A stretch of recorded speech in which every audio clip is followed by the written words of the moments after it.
jóvenes, vamos a continuar entonces con nuestra segunda clase, donde estábamos viendo en el primer video pues las gráficas de la variable cualitativa. Pues vamos a culminar entonces ahora con las gráficas de la variable cuantitativa, recordando que una variable cuantitativa es aquella que se expresa de manera numérica. Y pues teníamos dos tipos de variables, la discreta y la continua. Discreta donde tenemos números enteros y la continua regularmente pues manejamos cualquier valor de la recta numérica, la cantidad de decimales que queramos, y son procedentes de una medición. Entonces veamos qué gráficas son las que vamos a trabajar. Bueno, una de ellas es nuestro histograma de Pearson. El histograma básicamente es algo similar al diagrama de barras, la única diferencia es que en el eje X las barras no se colocan espaciadas, sino van una a la par de la otra. Regularmente vamos a colocar rangos, pueden ser rangos de edad, rangos de pesos, rangos de temperaturas. Y vamos a colocar en el eje Y pues, las frecuencias absolutas, frecuencias relativas o frecuencias porcentuales. Básicamente el ancho de cada intervalo pues se entiende que va a ser el mismo siempre y cuando que sean simétricos y obviamente cómo se va a construir este histograma en función a los datos de una tabla donde vamos a tener intervalos, vamos a tener frecuencia, frecuencia relativa, frecuencia porcentual y lo vamos a expresar de la siguiente manera, ¿verdad? Entonces ahí tienen ustedes la parte que la diferencia entre un diagrama de barras y un histograma es de que las barras van una continua con otra. Ahora, ¿por qué razón? Porque en el eje X estamos hablando de una variable numérica y es continua. Entonces no pueden haber espacios, no pueden haber vacíos. Entonces veamos nosotros cómo es, cuáles son los pasos para poder construir un histograma. Pues aquí de manera general colocamos cuáles son las fases. Primero dice que en el eje de las abscisas vamos a colocar los intervalos, siempre de menor a mayor. Luego en el eje vertical vamos a colocar las frecuencias relativas, frecuencias porcentuales. Luego los rectángulos, pues dice que van a ser del mismo ancho y son proporcionales a cada intervalo. Y obviamente la altitud o el alto pues es proporcional a la frecuencia.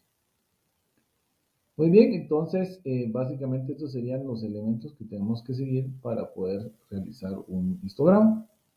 Damos un ejemplo de cómo sería entonces un histograma. Pues aquí vemos los histogramas donde vemos que tenemos los tiempos de espera en el eje X, ¿verdad? Como ustedes lo logran visualizar.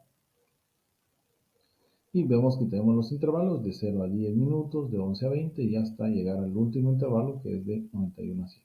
Vemos que en el eje Y, pues lo que nos está mostrando son frecuencias, pero ya dijimos que pueden ser frecuencias relativas o porcentuales. Aquí tenemos frecuencias absolutas. Básicamente este es un histograma. Se le conoce de Pearson.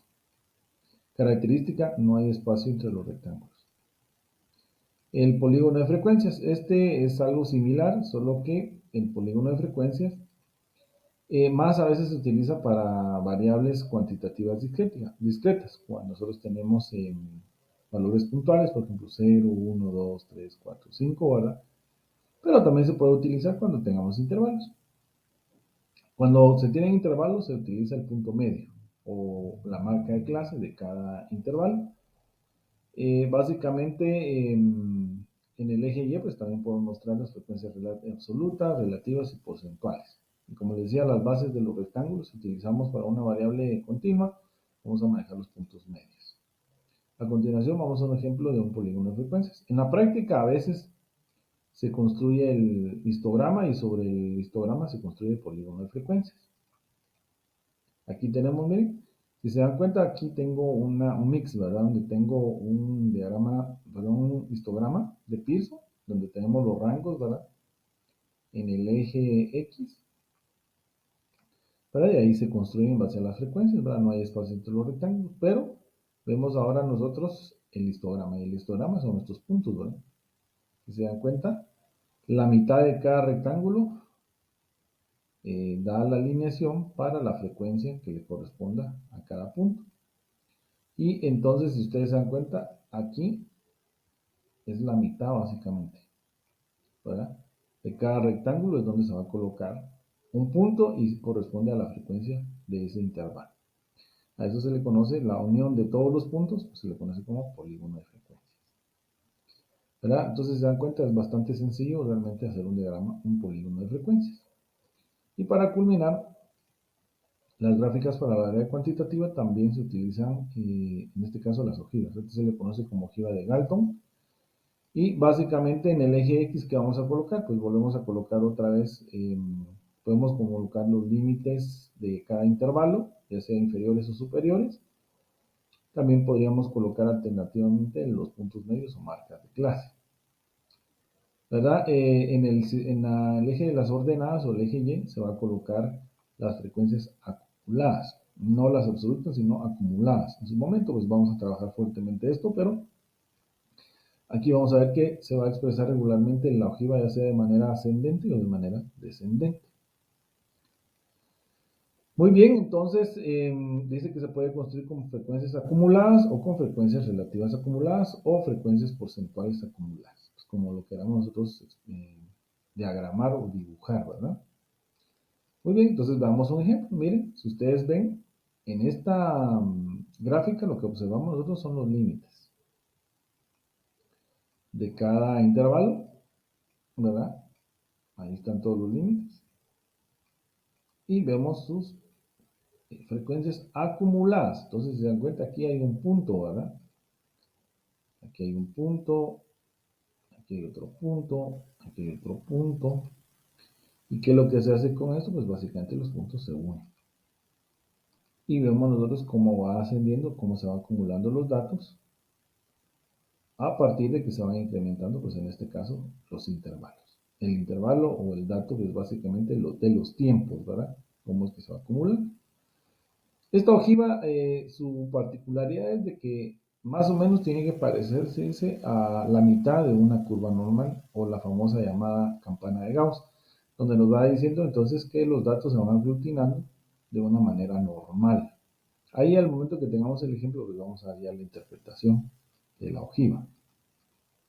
Bueno, entonces para poder terminar, vamos a mostrar un ejercicio, ¿verdad? Para poder aplicar lo que vimos en cuanto a los tipos de gráficos para la variable cuantitativa. Entonces nos dice el ejercicio número 3, a continuación se presenta la tabla de frecuencias de las notas de 100 médicos residentes sobre una prueba de aptitud en una escala de 100 puntos. Para el estudio de la distribución de notas, construir. Me piden un histograma, un polígono de frecuencias y una hoja. Bueno, pero ¿cómo los vamos a construir? Tenemos que tener datos de entrada. Y regularmente dijimos, nos tienen que dar una tabla donde nos den los intervalos de la variable, ¿verdad? Y su frecuencia correspondiente. Bueno, aquí aparece entonces esa tabla. Si ustedes se dan cuenta, cuando estamos hablando de notas, ¿cómo interpretamos esta tabla? ¿Va? Aquí nos aparecen las notas, ¿verdad? Expresados en diferentes intervalos, ¿verdad? De 1 a 12 puntos, de 13 a 24 puntos, y así sucesivamente nos vamos hacia abajo, ¿verdad? Y vemos que están los estudiantes que tienen 85 o 96 puntos. Y también observamos nosotros sus frecuencias correspondientes. Por ejemplo, estudiantes que sacaron de 1 a 12 puntos, 11 estudiantes. Que sacaron de 13 a 24 puntos, 13 estudiantes. Y así sucesivamente hasta llegar al último, donde vemos que los abanderados, o sea, los de 85 a 96 puntos, solo fue un estudiante nada más. La suma de todo esto me tiene que dar pues 100 en este caso, porque son 100 estudiantes, ¿verdad? También aquí en esta tabla observamos, ¿verdad?, dónde se dio la mayor cantidad de estudiantes, si ustedes se dan cuenta. Pues en este intervalo, la mayoría de estudiantes están de 37 a 48 puntos y fueron 24 estudiantes. ¿Y dónde está la minoría? También la logramos observar, ¿verdad? La minoría fue un único estudiante que sacó de 85 a 96 puntos. Bueno, teniendo los intervalos, nosotros vamos a utilizar ciertos términos. Por ejemplo, al momento de tener este intervalo, vemos que tengo un extremo inferior y un extremo superior. Regularmente esto se le llama límite inferior y al otro se le conoce como límite superior. Entonces, para este intervalo, el límite inferior es 1 y el superior es 12. Y lo mismo es para los demás. A veces a estos, como son valores enteros, se les resta 0.5 al inferior y se le suma 0.5 al superior. A eso se le conocen límites reales. Ahora, ¿por qué se hace ese ajuste? Porque la idea es que no queden vacíos. Porque si ustedes se dan cuenta, les planteo lo siguiente. Por ejemplo, de 1 a 12, aquí termina el valor del límite superior y luego me dice que se pasa a 13. Entonces la pregunta es, de 12 a 13, ¿cuántos números hay? En la recta numérica son infinitos, de 12 a 13.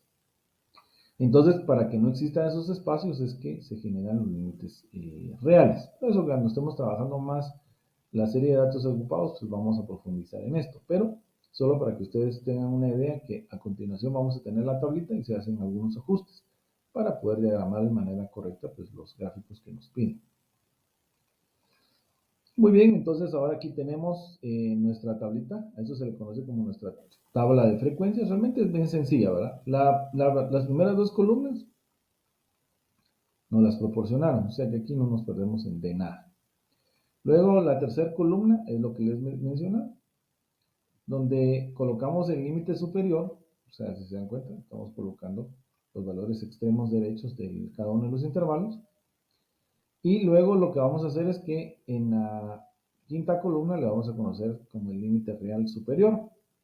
Y si se dan cuenta, lo único que se hizo fue sumarle 0.5 a cada uno. Entonces 12 más 0.5 me dio 12.5. 24 más 0.5, 24.5 y así sucesivamente. Ahora, ¿de dónde sale el punto medio? Realmente los puntos medios es bien sencillo, es un promedio.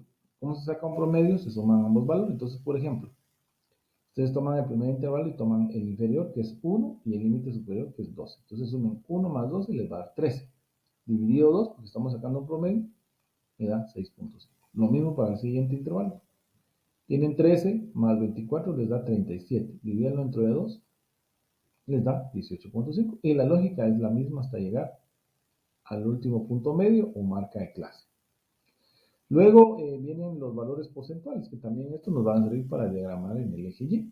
Si ustedes observan, tengo el valor porcentual y cómo, para cada intervalo, ¿cómo se obtiene? Pues es bien sencillo, ¿verdad?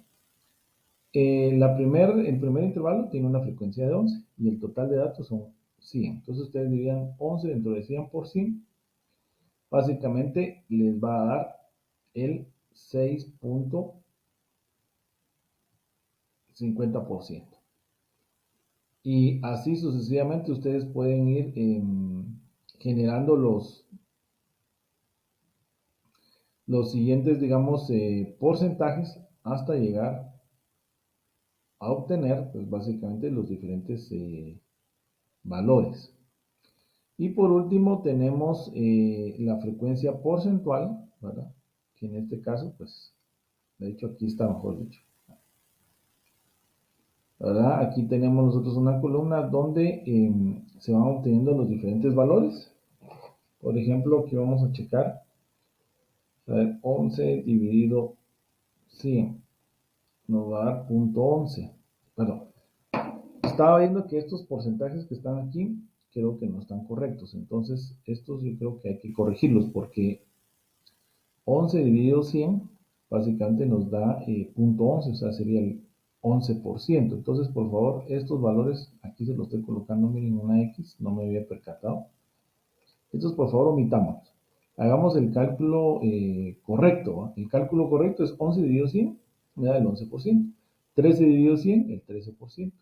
15 dividido 100, el 15%. 24 dividido 100, el 24%. El 18 dividido 100, 18%. Y así sucesivamente, ya sabemos que la suma de los porcentajes me tiene que dar el 100%. Entonces, por favor, esto hagamos la corrección, ¿verdad? De esta parte, si fueran tan amables. Bueno, entonces vamos a pasar ahora entonces a hacer la gráfica. Esperamos que aquí ya no tengamos nosotros. Aquí tenemos nuestro histograma de peso. Si se dan cuenta, ¿qué es lo que tenemos en el eje X? Pues básicamente los límites superiores, ¿verdad? Si ustedes, si regresamos un poquito aquí a la tabla para que ustedes vean, ¿verdad? De dónde lo extrajimos. Los límites superiores, estos fueron los que se graficaron en el eje X, ¿verdad? Ahí los tenemos. Y en el eje Y que colocamos en el histograma, pues colocamos las frecuencias absolutas. Se pueden colocar las porcentuales, ¿verdad? Si uno quiere, ¿verdad? Entonces venimos acá y ahí tenemos, miren, nuestro histograma. Una barra a la par de la otra y con sus frecuencias absolutas correspondientes. Miren. Entonces ya se dan cuenta que aquí nosotros podemos ver en qué intervalo fue donde hubo mayor cantidad de estudiantes, fue de 36 a 48 prácticamente, ¿verdad? En ese intervalo, y donde hubieron menores, pues fue de 96 en adelante, ¿verdad? Ahí básicamente es lo que logramos observar. También tenemos ahora, después del histograma, pues tenemos el polígono de frecuencias. Si se dan cuenta, lo único que cambió fue de que designamos el punto medio de cada rectángulo, cada punto se unió. Aquí tenemos nosotros nuestra línea de color rojo y básicamente tenemos un histograma de Pearson y sobre el histograma de Pearson se graficó un polígono de frecuencia. Entonces, si se dan cuenta, es bastante sencillo. Si estuviéramos hablando nosotros de un poquito de estadística inferencial, estaríamos hablando nosotros de que esto más o menos se parece a una curva normal. O sea, si nosotros hacemos aquí un gráfico, que lo voy a diagramar a mano alzada, solo para que ustedes lo vean, una campana de Gauss, a eso se le conoce como la distribución normal. O sea, es lo que la mayoría de fenómenos de la naturaleza deberían demostrar. O sea que podemos decir que en el centro pues, va a haber una gran aglomeración de estudiantes, o sea, en el promedio, ¿verdad? Aquí está la mayoría y obviamente vamos a tener algunas colas, que eso es normal, ¿verdad? Estudiantes que van a tener bajo rendimiento, pero tendrían que ser pocos. Y también estudiantes que tengan un alto rendimiento, pues también pues no tantos, ¿verdad? O sea, las colas siempre se esperan que sean pequeñitas, ¿verdad? Eso es lo que logramos ver de este polígono de frecuencias, histograma. Y por último nos dicen la ojiva, ¿verdad? Entonces, ¿cómo se generó la ojiva? Es acumulada. Bueno, entonces en el eje X lo que se colocó fue el límite real superior. ¿Se recuerdan que a 12 le sumamos 0.5 ahora? Dijimos que esto era un pequeño factor de corrección y que si era un valor entero le sumábamos 0.5. Al siguiente límite superior también se le sumó 0.5 y así, por eso que quedaron estos límites de esta manera. Y lo único que se colocó en el eje Y es la frecuencia acumulada porcentual, ¿verdad? Y esa es la que está calculada en la tabla. Entonces yo aquí voy a regresar para colocar realmente los valores que son de esa frecuencia acumulada, porque realmente estos valores pues, no son correctos, ¿verdad? Entonces los vamos a corregir para que ustedes, yo aquí lo voy a corregir directamente, ¿verdad? Porque no quiero que pues al final vayamos a tener algún inconveniente. Simplemente estoy viendo 11 dentro de 100, es el 11%, el otro sería el 13%, el siguiente sería el 15%, ¿verdad? Como les digo, aquí lo estoy corrigiendo sobre la marcha. Van a disculpar ustedes esto, pero para no grabar otro video, el otro sería el 24%, el otro es el 18%, el siguiente es el 12%,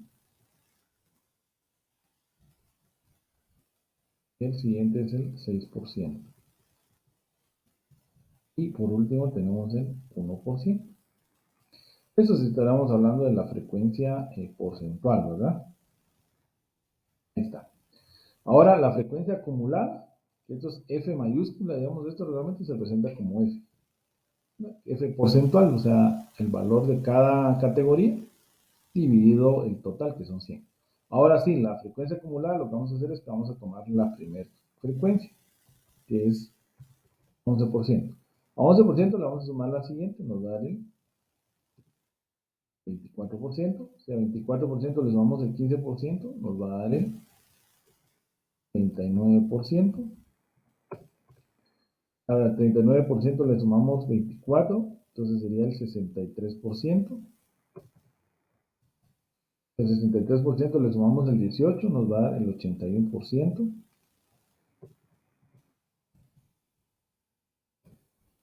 Al siguiente le sumamos el 12%, nos va a dar el 93%.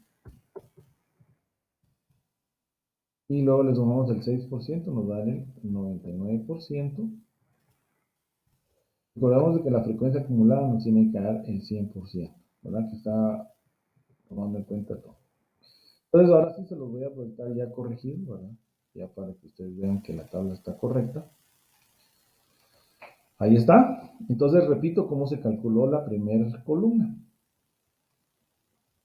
Simplemente tomamos la primera frecuencia y se divide dentro del total, que en este caso es 100. Entonces ustedes dicen 11 dividido 100 por 100, me va a dar el 11%. Lo mismo para el siguiente, 13 dividido el total 100 por 100, me da el 13%. Y así nosotros tenemos todos los porcentajes, ¿verdad? Ahí está. Esa es la frecuencia porcentual. Ahora la frecuencia acumulada porcentual. ¿Cómo se calcula la acumulada porcentual? Simplemente copiamos la primera frecuencia porcentual, que es 11, ¿verdad? Se traslada para acá. Y luego lo que vamos a hacer para la siguiente, le vamos a sumar la que sigue. Entonces se dan cuenta, la que sigue es 13. Entonces ustedes suman 11 más 13, que les da 24. Toman 24, que es la acumulada, le van a sumar el siguiente intervalo, que es 15. 24 más 15 les va a dar 39. Otra vez lo mismo, a 39 le van a sumar la siguiente frecuencia porcentual, que es 24, le da 63. Y así sucesivamente vamos sumando los intervalos anteriores, nos vamos a poner a la penúltima, el 99% le sumamos el 1, le da el 100%. Esto, la última columna, es la que se graficó en la ojiva. Si se dan cuenta, la sumatoria de cuánto nos da el 100%, ¿verdad? Entonces, aquí si se dan cuenta, les muestro la ojiva. Es como se iba acumulando, ¿verdad? Si vemos que parte de cierto porcentaje, se va acumulando hasta llegar al 100%, ¿verdad? De hecho, aquí tenemos la línea, ¿verdad?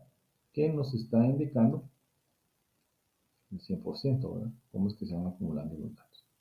Si se dan cuenta, a la hora de partir esto, más o menos que vemos que es como la mitad de una curva normal. A la hora de tener algo como esto, simplemente nos da la idea de que la acumulación de datos se va haciendo más o menos como una campana de Gauss. O sea, no encontramos algo anormal en las notas sobre estos médicos que se les aplicó una prueba de aptitud, ¿verdad? Bueno, eso sería básicamente en cuanto a la construcción de la ojiva. Bueno, unas notas que tenemos aquí antes. En el eje X se utilizaban el límite real superior, pero también se pueden utilizar las marcas de clase. O sea, esto también en algunos textos lo pueden encontrar. Bueno, les agradecemos bastante por su atención. Ahí tenemos un pequeño mensaje para ustedes de ánimo y que podamos seguir aprendiendo y viendo cómo aplicar la bioestadística a la medicina. Muy bien, entonces muchas gracias, que tengan un feliz día. No se les olvide, por favor, tienen que resolver sus ejercicios del segundo capítulo.